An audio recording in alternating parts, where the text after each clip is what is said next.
মাংসের কাবাব তো অনেক খেয়েছেন, আজকে আমি আপনাদের মাছের কাবাব করে দেখাবো। আর মাছ না, মাছের লেজ।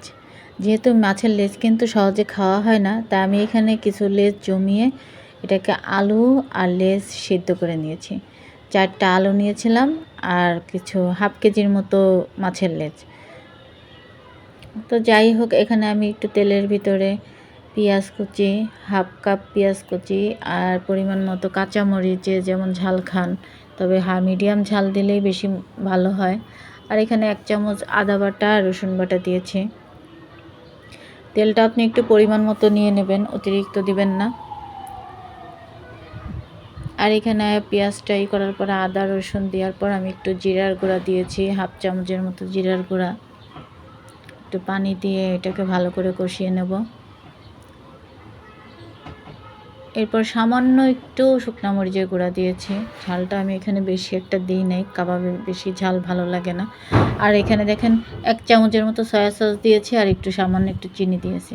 চিনিটা আসলে টেস্ট, সয়া সস আর চিনি হচ্ছে টেস্ট বাড়ায় আপনার। আর এখানে দেখেন আপনার হাফ কেজির মতো আমার মাছ হয়েছে। মাছটা আমি ভালো করে কাটা বেছে নিয়েছি।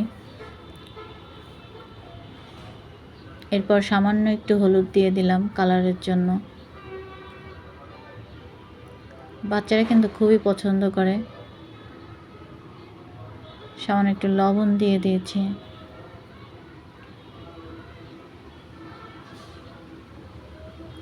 আর এইখানে দেখেন আমি যে আলু নিয়েছিলাম মাছের সাথে, সেই আলুটাই ম্যাশ করে দিয়ে দিয়েছি। এরপরে এটাকে ভালো করে ভাজা ভাজা করতে হবে, পানি দেওয়া যাবে না। আর এখানে একটু ধনেপাতা দিয়ে দিলাম।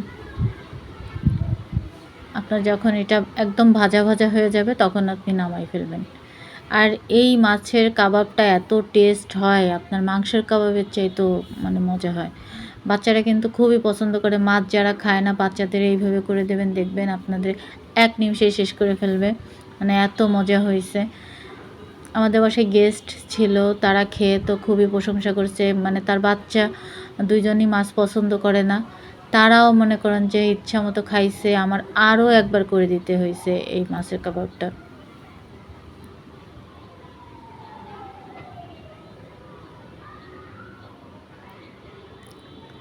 এখন দেখেন এটাকে ভালো করে আমি কিন্তু শেপ করে নিয়েছি, আপনার বড়ার যে শেপটা। এখন এটাকে ডিমে ডুবিয়ে তারপরে আমি এটাকে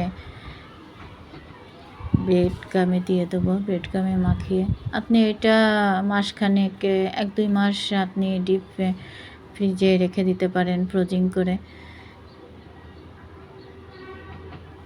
তারপর যখন মন চায় ইচ্ছা মতো খেতে পারবেন, পোলাওর সাথে, বিরিয়ানির সাথে, ভাতের সাথে, এমনি যদি নাস্তা হিসেবেও খেতে পারবেন। আর আমার ভিডিওটি ভালো লাগলে লাইক কমেন্ট শেয়ার করে দেবেন। আল্লাহ হাফিজ।